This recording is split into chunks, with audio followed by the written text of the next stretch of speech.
In English, close, closed. The shop is closed. The shop is closed. Ha ka Khasi. KHANG, KHANG. Ka dukan ka KHANG. का दुकान का KHANG. Hindi में बंद, बंद. दुकान बंद है, दुकान बंद है.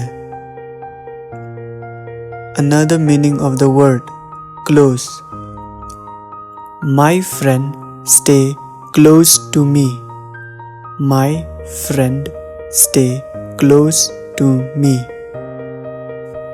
Daka waipat ka jingmut HAJAN. U para lok jong nga u sa HAJAN jong nga.